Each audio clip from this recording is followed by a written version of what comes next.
Hello, welcome to the Rough Characters podcast. I'm Philip Overby, And I'm John Palladino. and today we are back talking about the realm of books, um, particularly how we consume books or other types of media. We're going to discuss how we feel about print media and versus digital media, and maybe even throw in some audio. Talking about those things and how these things not only affect readership, but maybe also how authors can benefit from the different medias as well. First, I have some news, and it's vaguely related to the topic because I have this book in every media form. I have the print, I have a print copy, I have a digital copy, and I have an audio book version. And that is Dune, which recently they released the trailer for the part two of Dune, which Oh, I'm yes. pretty excited for. And I'm hoping there's going to be more Dune verse. I don't know what they would call it. You know, they always like to put verse at the end of everything these days. So hopefully Right. there's going to be more of this, like maybe there were rumblings that there might be a Children of Dune or Dune Messiah or one of those other books um, in movie form, and then of course there's the Sisterhood. I think HBO show that's in the works now, um, which I think is cool because to me we've kind of talked about this before, but for me, Dune is one of my favorite sci-fi universes just because of Right. the sheer amount of stuff that's, it's one of those like Star Wars type things, but in a different way. Like Dune is more like not so much like space war, that kind of stuff. It's more like political maneuvering. Like everyone has their place and everyone kind of maneuvers around that and um, uses uses their powers to manipulate others and stuff like that. Whereas Star Wars has some of that, but it's more like space battle kind of stuff. Right. I was wondering, due to this news, will you be watching the first part of Dune and then try to watch the second one? Second movie finishes the first book, right? Yes. So the reason I didn't watch the first one, sorry, dry mouth. The reason why I didn't watch the first one was because I knew it ended halfway through. And so I figured I'll wait until the second part comes out. If reception is good, then I will watch both of them. And so as far as I know, part one went really well. Uh, I common complaint I heard was that it kind of ended in like a weird spot, which kind of makes sense considering the fact that it's one book split in two. Yeah. Uh, and so I've also heard from a lot of people that like the second movie is probably going to be really, really way better just because of like the content that's in it. Whether that's true or not, I have no idea. But assuming that this one doesn't completely bomb, like if I hear that everyone fucking hates this movie because it's trash and they ruined everything, as long as that doesn't happen, I do plan on watching both movies probably once the second one is on like the HBO app because I don't know what it is. I just struggle to go to movie theaters now. I have like no desire to leave and go. The movie theater I like to go is about an hour away from where I live Yeah. because it has like awesome recliners and it's really comfortable. But I don't like to drive an hour away when I like don't have to. Yeah. Add to that the cost of seeing a movie. I only go for movies that I think are going to be like the most spectacular movie ever for me. I'm not saying that Dune doesn't have that chance, but it's not like um I don't know, even movies that I really want to see. Okay, I'll just straight up say it. I have only gone to theaters in the last like 10 years to see Star Wars movies and the Spider-Man movies. I think that was it. You saw And I don't even Avatar, like right? an Avatar, yes. Uh and the only reason I saw Avatar 2 was because I saw Avatar 1 in theaters and it was amazing. And I saw Avatar 2 and that was I don't even want to talk about Avatar 2. Gorgeous movie, stupid, horrible plot. Mm. Anyway, getting off track. Dune. I do want to watch. I also really want to watch the TV show. I think I'm more excited about the show than the movies, but I don't know if I'll understand it. So I'm guessing I should watch the movie first. Of course, the show isn't even, as far as I know, the show's not even really close to being out yet. Yeah, I Uh, don't think so. I don't know. This is totally unrelated, but since we are talking about sci-fi TV shows, uh I guess another small snippet of news to add into the conversation that I just thought about, which I won't remember for the next time we do this. So I want to just bring it up now, is that they wrapped filming for the Fallout TV series for Amazon. Mm. And that's another cool sci-fi sounding show. And if they can nail these shows, I'm super excited because I feel like sci-fi TV, for me anyway, I know there's like a lot of classics that everyone likes, people always cite things like Babylon 5 or what's the other stupid one where all they say is frack. I hate that stupid show. Battlestar Galactica. I'm No. sorry to everyone I just offended, but I couldn't get past that stupid frack me thing. Uh, and a lot of sci-fi TV shows for me just don't hit. They're just, I don't know, they're just not working. So I'm really hopeful that Dune and Fallout will be kind of like two pillars of like awesome sci-fi TV. It's kind of funny because we're getting more sci-fi TV now than ever before. So much of it has been painfully bad or mediocre. So I'm hoping the trend does not continue there.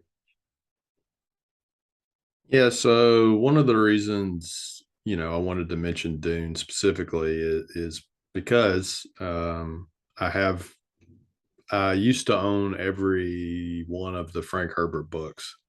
And it was one of those, I saw all the books at a bookstore and I was like, yeah, I'm just going to buy all of them because I loved the original movie so much, the David Lynch version from the 80s or early 90s. I forget when it was released, but um, a lot of people either love or hate that version. I love, I think you're the only person I've ever heard that said I love that movie.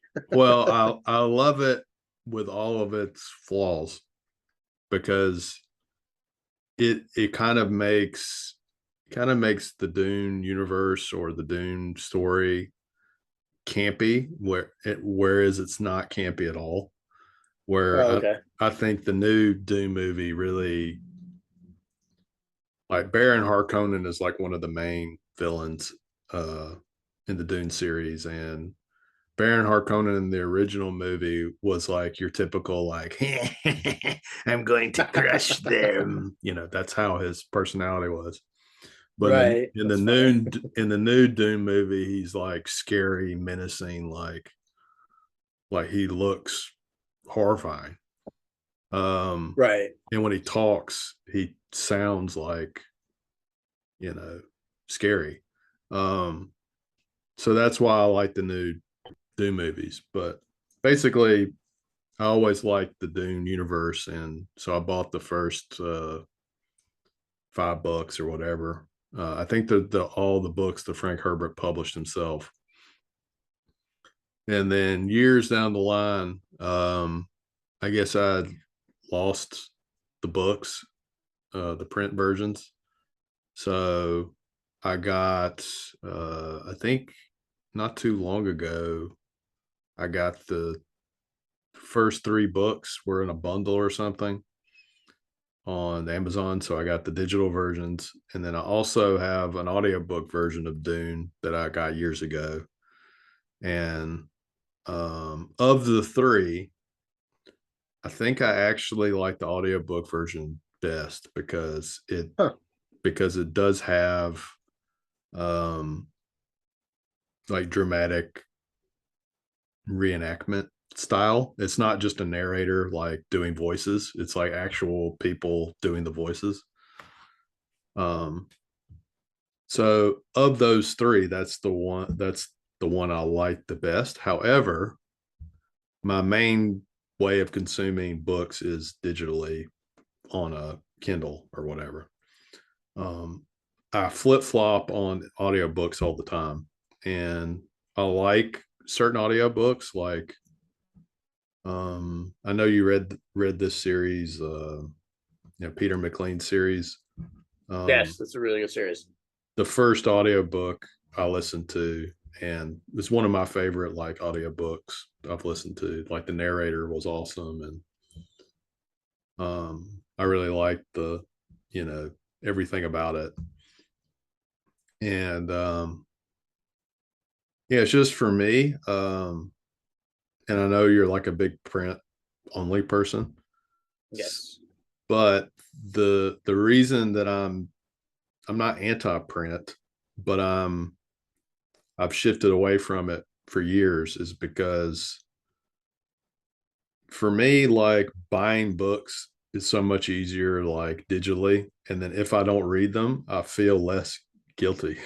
Does that make Well, sense? plus, well, I would assume, see, that's not the way that you were going to, that's not the way I thought you were going to tell me. Because you always complain about the space in the Japanese homes. So I kind Yeah. of wondered if like it's not, if you have such limited space, and I know you have a lot of board games that you probably uh want the room for more, but Yeah. if you have a bookshelf and books, I assume if you can read on a Kindle, you that's so much space that you just saved, a whole shelf basically that you could use for board games or Well, anything else. that's the secondary reason. Oh, okay. But the main reason is I impulse buy a lot. I don't buy books.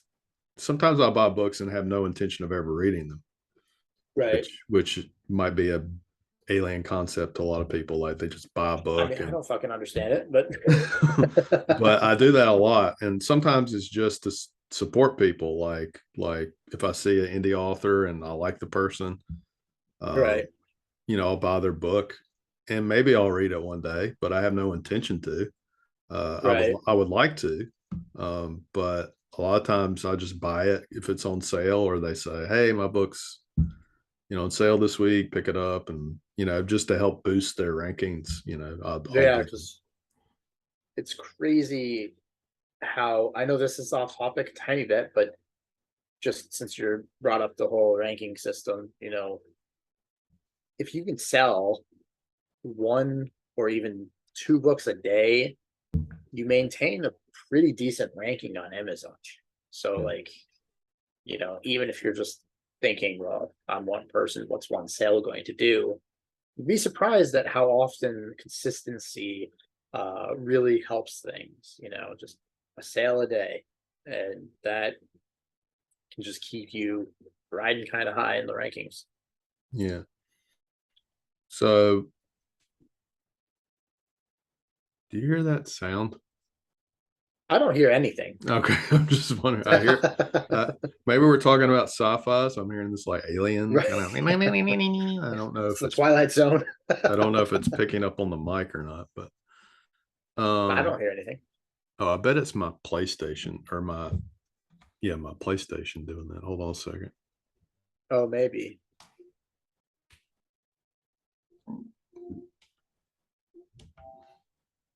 Yeah, that's what it was. My PlayStation. Oh, I okay. had my PlayStation on. It's making this weird noise. So yeah, I I go through stages, as we know. I go through Right. what I go through. I go through a creative stage where I'm just like creating.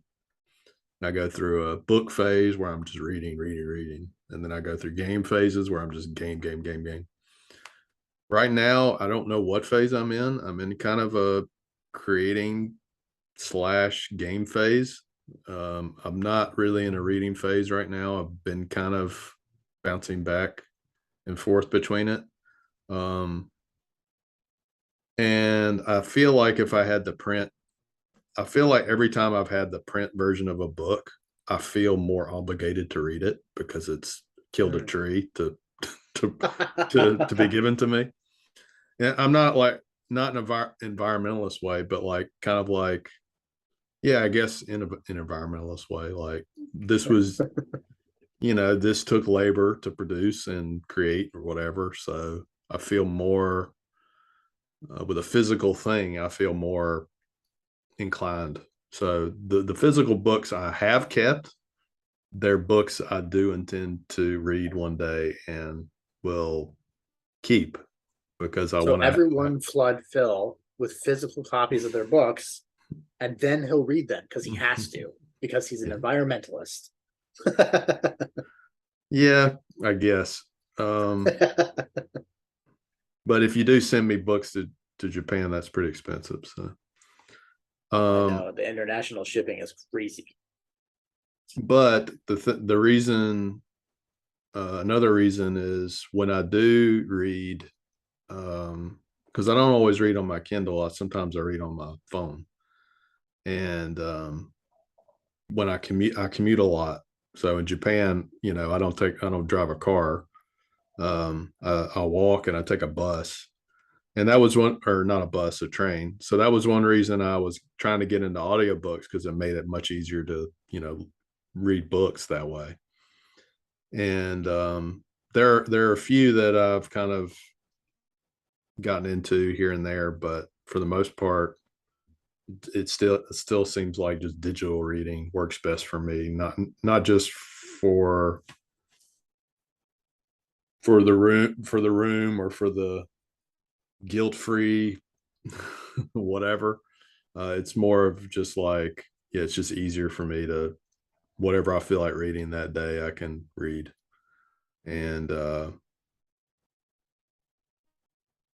but there's another reason I think this is a topic worth talking about is also from the author standpoint. Um, because if you're so I can get your feeling about this because you're in this situation. So you release print books and you release Amazon, I guess, digital KU or the Kindle Unlimited right now. Yeah, I have for yeah, I have the ebook, which then you can enroll in Kindle Unlimited. And then I have a paperback and hardcover. I have not done audiobook. So do you feel like not doing audiobook yet? Because there is a huge people say audiobooks have made the difference for them. Like, Audiobooks are huge. I get requests for audiobooks pretty frequently. It's yeah. just the cost thing. It's so expensive to hire a narrator for that. So do you think It it's costs worth a you? ton. Is it worth it for an indie author to invest in that and get a return on it? Do you think? I honestly, I don't know because I haven't done it. From what I hear, it seems to pay off, but I don't know numbers. And if you're lucky, you can like apply to Podium Publishing, and then they'll, you know, do the costs and then Yeah. pay you later or whatever. I don't exactly know how that works out because I didn't really look into it too much. I did apply, never heard back from them. And I know a lot of authors that also haven't heard back from them.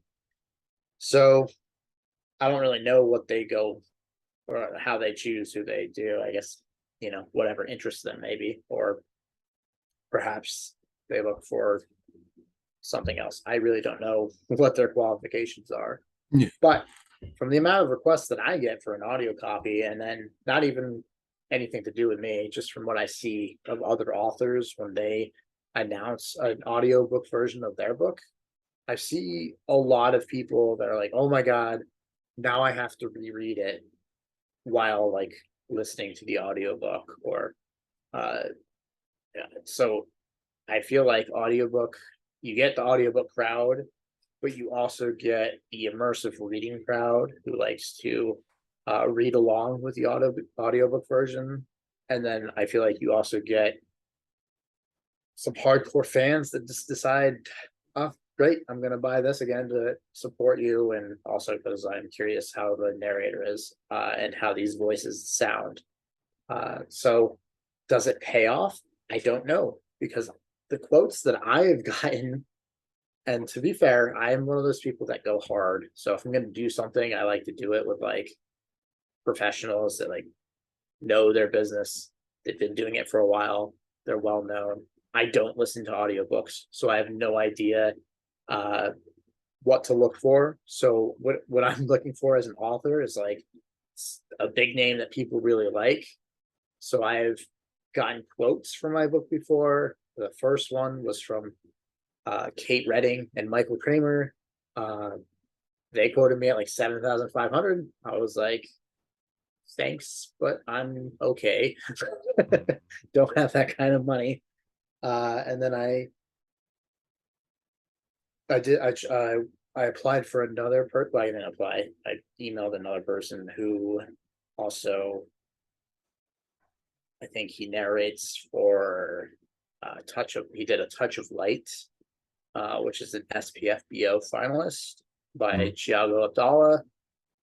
His name's Kevin. I forgot his last name. I apologize, Kevin, if you watch this. I don't think Kevin's watching this.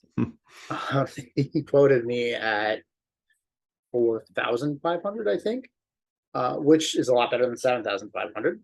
Still expensive, but my problem with him is that that was a couple months ago. I talked to him, and he was like, "Yeah, this year I'm booked. So next year, if you want." And I'm like, I don't really want to wait a whole year. But at this point, it is now almost June, and I still haven't booked an audiobook narrator. So maybe I will use him when the year comes around. I don't know. But it's expensive. There is the option later down the line, like once you finish your whole trilogy. I know a lot of people bundle their series as an audiobook. So maybe there's more value in doing that. I don't know. But you're more of like a print only book reader, right? I exclusively read print. Have you ever tried reading on a Kindle before, or you just refused? Or are you one of those like what are they called? Not Amish, but Mennonite, or what are they called? No, you got it, Mennonite. That just refuse to update the technology, kind of. No, so I'll, I guess, explain my side there. When I went to college online. Uh-oh, you froze. Are we good? Oh no. Oh yeah, you froze for a second. I just wanted to make sure before I launched into my Okay. Sorry. But we seem to be good now. That's good. So when I went to college online, I had to do a lot of papers and writing, and that went on for a long time because I was taking only 1 or 2 classes a semester. So I got through a degree like really slowly. And I don't know if that was the reason, but now whenever I look at something digitally that's like text, even my own writing, I can write on a computer fine. As soon as I start reading it back, I just completely phase out. I have no interest. I can't concentrate. I hate it. Editing is a pain in the ass because of this, but it just in general, working digitally, like my mind starts to melt. Like I just don't even want to read something digitally. And I don't know if that's like because of the college connection and like hating doing all that work. I don't know. So I haven't taken the plunge to like try a Kindle because I don't really want to spend like I don't know how much they are. They're not that much, but like $140 for a device that I turn on, I log in, I buy my first book, I look at the screen, and I chuck it to the side of the window because I'm just not into it. So Well, yeah, usually I don't know. you can go to a store and they'll have a display copy you could like play around with. There. I wonder where they would have one of those because I've just never really seen Kindles anywhere. I mean, Actually, maybe Best Buy yeah, or something might maybe have. Best Buy might. Um, I think, yeah, initially I was, um, but I've been like that for every kind of new thing because like I was holding on to CDs for the longest time. Like I have all these CDs, I'm not getting rid of my CDs. And then Yeah, finally, I'm like, all right, I'll try MP3s. And I don't even think is MP3 even a thing anymore. I don't even know. I don't think But so. but yeah, I guess it's a thing.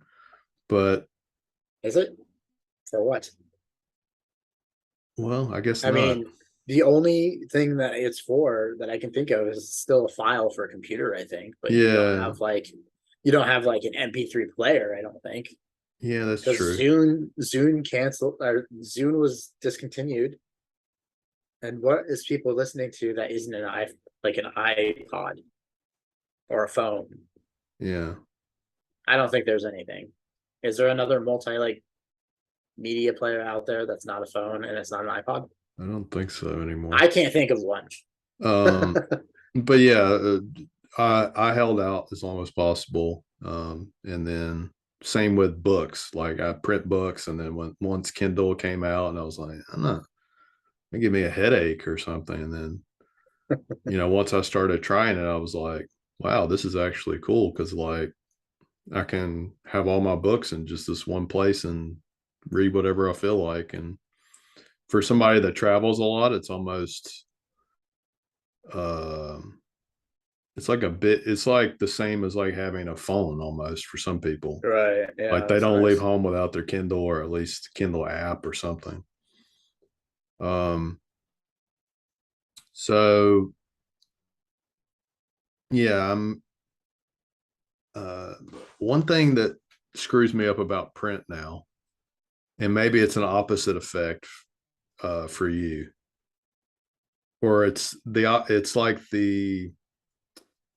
it's related, it's like traumatic reason you can't read digitally. Maybe I have a Right. traumatic reason I don't read print as much anymore. um I think when I read print books,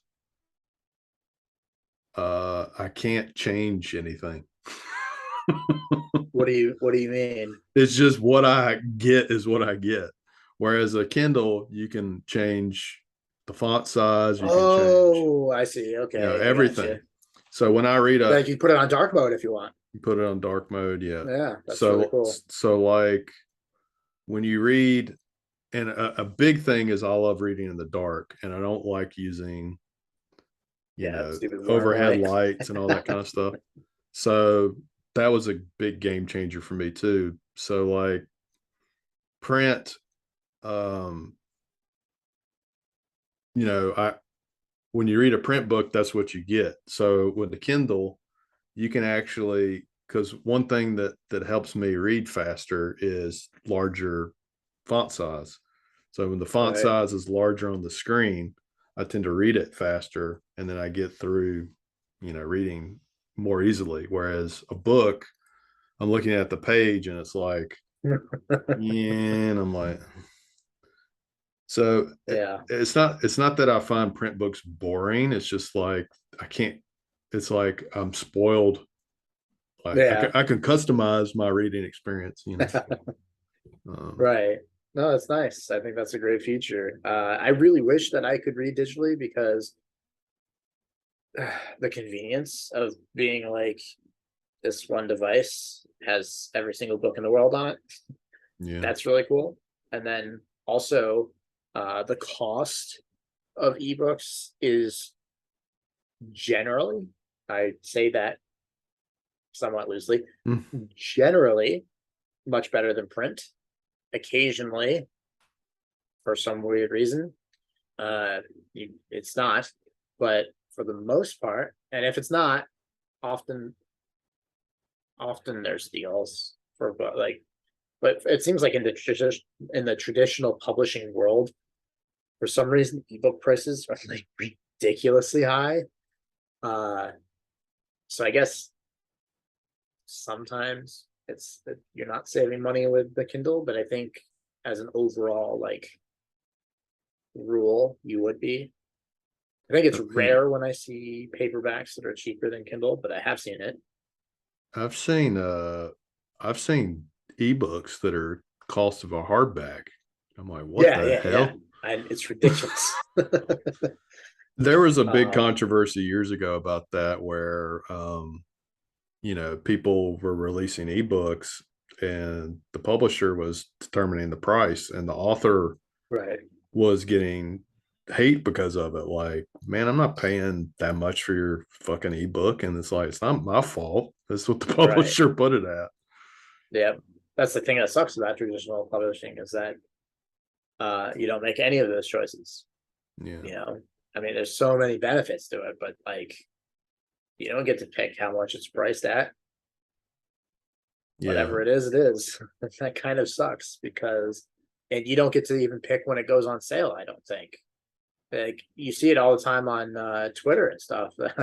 Hey, my book's on sale. I forgot. Yeah. Oh, I just saw that my book is on sale. Actually, Peter McLean, I think I took a screenshot because my book was high in the ratings the other day. I took a screenshot. I was in the top 100 on the military fantasy category, and right above me was his book. And I took a screenshot and I posted and tagged him and said, "Hey, doing really well, and I'm right next to some cool people." And he commented, he quote retweeted it, and he was like, "Oh, just so everyone knows, apparently my book is on sale in the U.S." He had no idea, but I think that's kind of normal in the traditional publishing world because the publisher just makes decisions, determines what's going to be on sale when, and I don't even think that all the time the author is told or the publisher cares if the author knows. I don't know, and sometimes the author probably doesn't care. I don't know. So yeah, one thing that is an advantage of a print book over a digital book is cover art, because sometimes when I'm looking at a Kindle, you only see this like really small, like whatever. You can't see any like details or anything. And then I was at the airport not too long ago and I was like, wow, look at all these books. These books look totally different because they were books that I'd seen digitally, but like I'd never seen the print version. So I was like, whoa, that book's pretty cool looking. And so yeah, but I feel like I used to impulse buy books a lot more, where I just pick up a book and look at the cover and kind of look at the back blurb and then like, oh, this looks cool. And then I would just get it. Yeah. I wouldn't know anything about it. I wouldn't know the author or anything. But digitally, it's like I almost never do that. It's like either it's already somebody I know or somebody sent me a link or whatever. So that's kind of the everyone's son Phil links. Yeah, but the problem with me is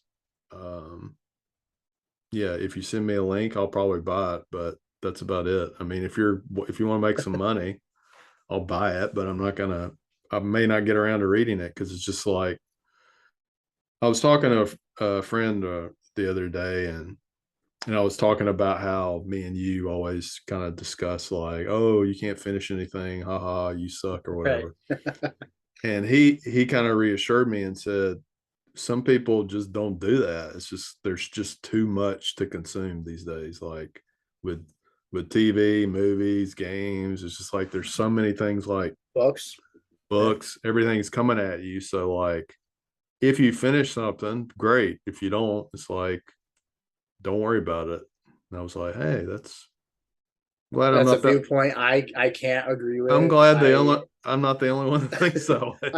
I appreciate the idea behind it. I appreciate that there's a lot of content out there and an overbearing amount of content.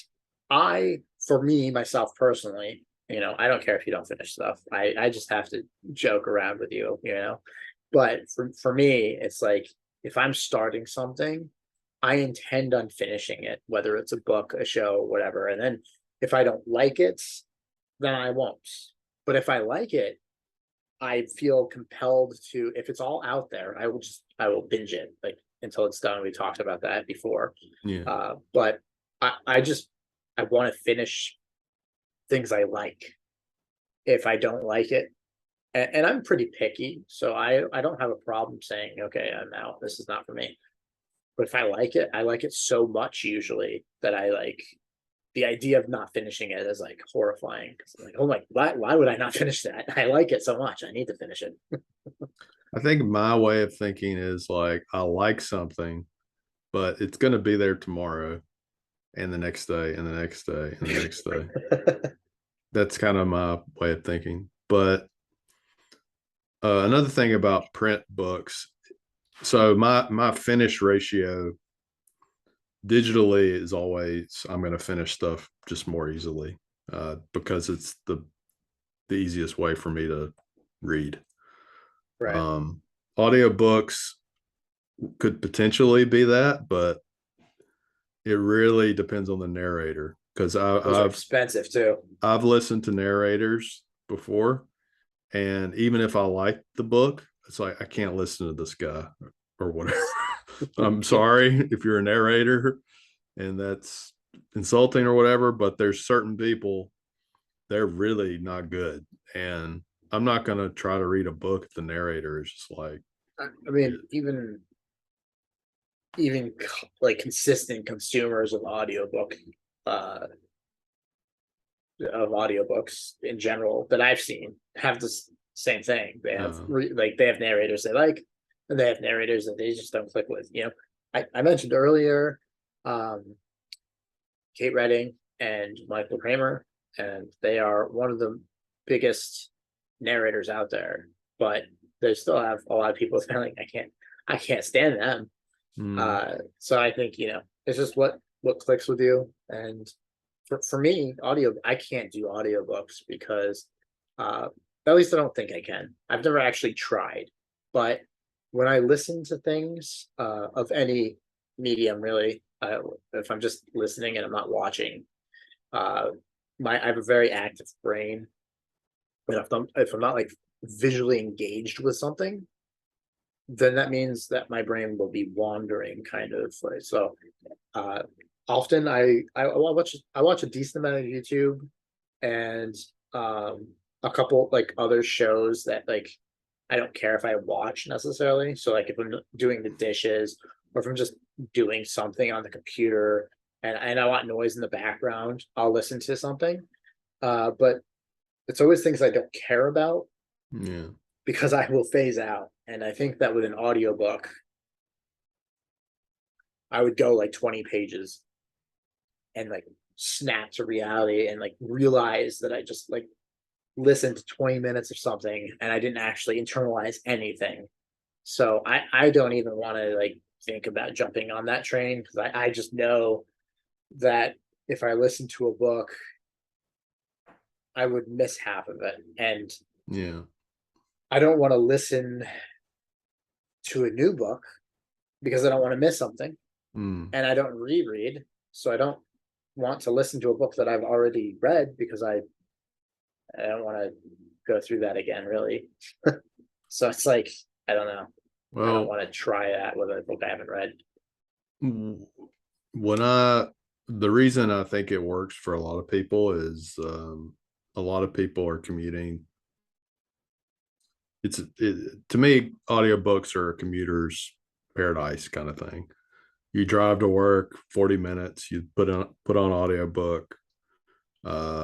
You when you're driving, you're not really thinking about anything else anyway. You're just driving. I mean, So I when I drive, my mind is everywhere, so I truly don't think I can do it. But yeah. if you can, that's awesome.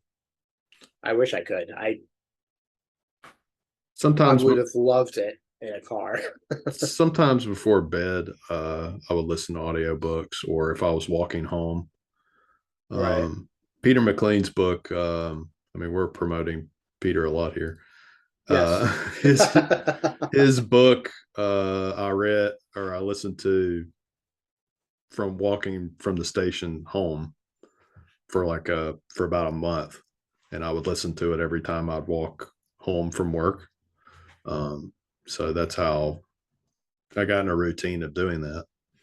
And Right. I did that with the Dying Earth uh series also by Jack Vance, because they're like, it's an old series, but they released, some stuff on audiobook, and I thought, oh, this is a good chance for me to, listen to some classic stuff. Right. And I like the narrator also, so that helped. And the narrator for, Peter McLean's book's really good. So I think for me, just having a good narrator makes a world of difference. Um, Yes. and I know that kind of the point of this episode was talking about digital versus print, but audio is also kind of in there too. So, Right. um, and I think audio eventually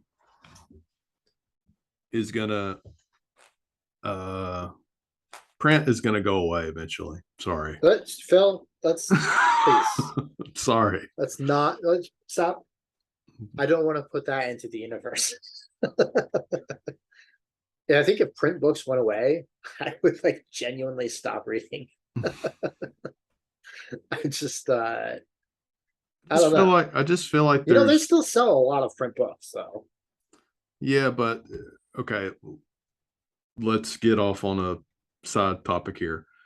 All right, how many bookstores there used to be in America? I know it's depressing And how because there many are used to there be so now? many awesome ones. I think really the only big one is Barnes and Noble's now, right? But Barnes and Noble is the only one, right? Like Borders Yeah. closed. I used to go to Borders all the time. I think there was another one too, and I can't remember the name of it. But they both shut down, and then it's Okay. So just one. print's not going to die, I don't think, but it's going to be like a record store. It's going to be small Yeah. bookstores are going to keep print alive, I think, because all the corporate bookstores are going to go away. Well, you still have print on demand though. So even if bookstores go away, Yeah. you could still sell through like Amazon. Um, and publishers have their own printers. But I think the means of distribution is going to change. I do think Mm. for the most part, bookstores are dead. You have Barnes and Noble, but um Which that's is I mean, we're not gonna sad. see we're It not gonna see a competitor spring up. No one's it's gonna do that. like, I'm sad about it. Like, even though I don't Oh, me too. read print books, I want that to be a thing. I still want people to be able to do it, or buy books. And yeah, I don't think it's going to die out completely, but it's going to be very limited to where you can actually find print books. And I think the publishing industry is going to eventually give up on it, because it's just cost cutting measure And money. probably. Um, and I think it's going to be digital and audio mostly, until they come up with some other thing where it's going to be like VR book, where you're like in VR and you're reading your book. We'll have like this these the new Kindle glasses that you'll put on, and it'll Yeah. like put out this like projected screen, and you'll like read it in the air. It'll be like these lights that are like lighting up these Well, letters. you're saying this like it's a sci-fi thing, but it's they already have kind of stuff like that a little bit. Sort of, yeah, but it would be cool. I remember when I was younger and they were talking about having this like eye implant type thing that would like do all this stuff. And of course, that didn't go anywhere. But eventually, maybe. Well, for today, I think we've talked about this more than I expected, actually. I threw in the audiobook stuff and it took off. Yeah. So let's go into our D&D Death What Arena. monster is that? This is the good old Shambling Mound.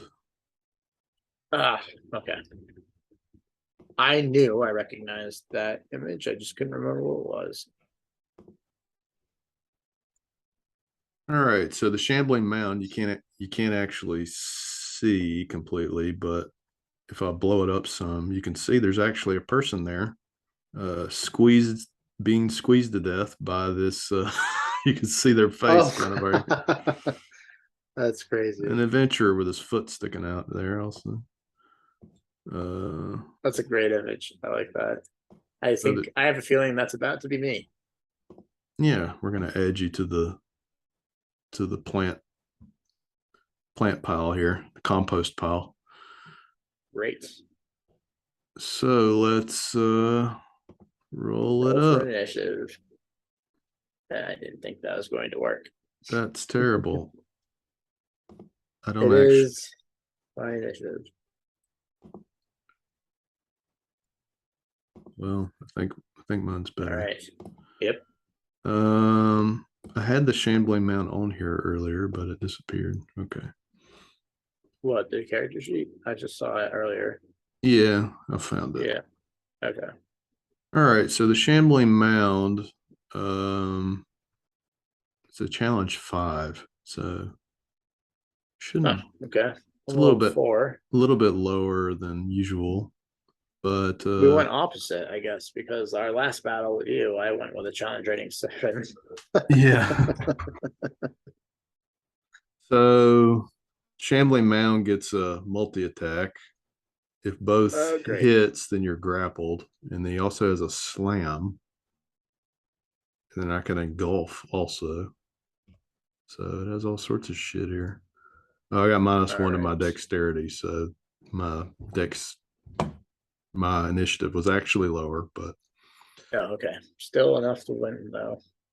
All right, so I can choose. So I can do 2 slam attacks. It says, all right. So let's do my 2. Armor is 16. All right, so I get a +7 to hit. Oh crap! I could actually kill you in 1 hit, I think. All right, let's see if you do. So just roll a 3. I rolled a 3, so I missed. I think. Wow, I'm amazed right now. Your armor class is not 10. I see. No, it's 16. All right, so that's 1 miss. And second one.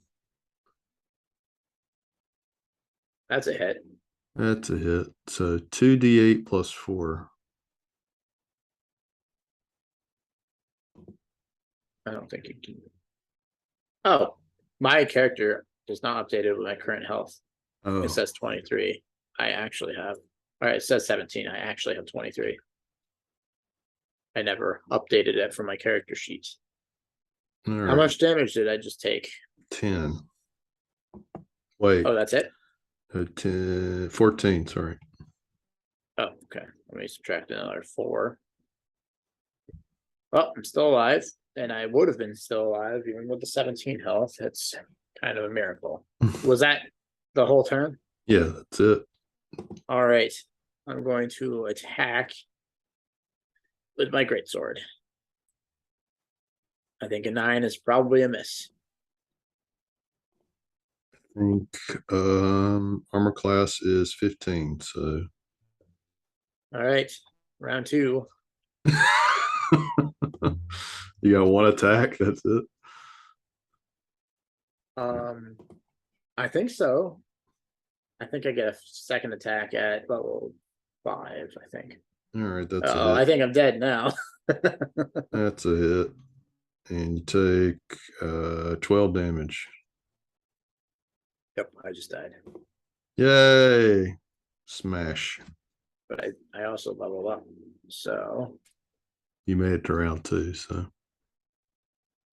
yeah. So that's cool. Roll for health. Oh, are you kidding me? Good old 2. 2 health. Damn it.